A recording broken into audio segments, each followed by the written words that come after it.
L'exigence de représentation démocratique ne s'applique pas uniquement, et c'est mon propos, aux procédures d'adoption du droit national, mais aussi aux procédures et institutions internationales.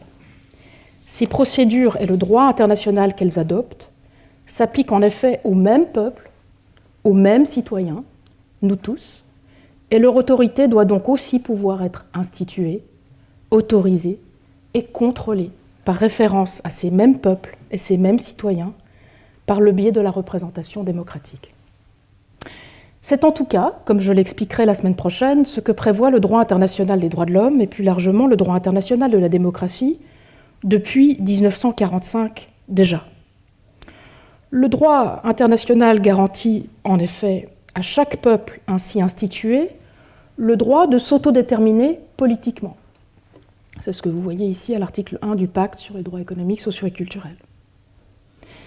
Ils permettent aussi ensuite à chacun, au sein de ce peuple, d'avoir le droit égal de prendre part à la direction des affaires publiques, directement, et par le biais de représentants.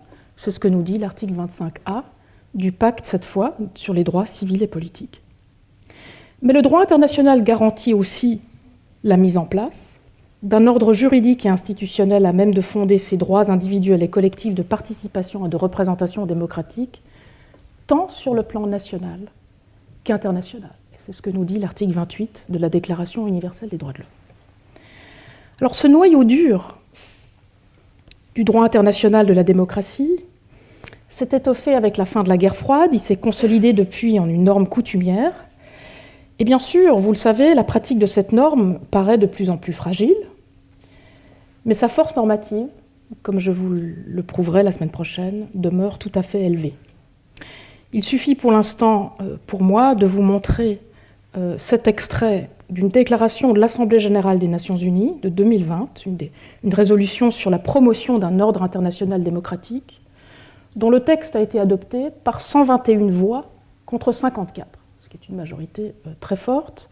Et les 54 voix contre ce texte émanaient presque toutes des États occidentaux, pour des raisons sur lesquelles je reviendrai la semaine prochaine. Les procédures d'adoption du droit international devraient donc, si vous m'avez suivi jusqu'ici, elles aussi pouvoir être considérées comme représentatives démocratiquement. Et au vu du degré d'internationalisation de toutes les sources du droit qui s'appliquent à nous journalièrement, mais aussi de l'échelle désormais internationale sur laquelle nous sommes appelés à régler les grandes questions de notre temps, que ce soit la protection du climat, de la paix, de la sécurité, de la santé, de l'approvisionnement énergétique ou alimentaire, cette garantie de la représentation démocratique en droit international prend tout son sens.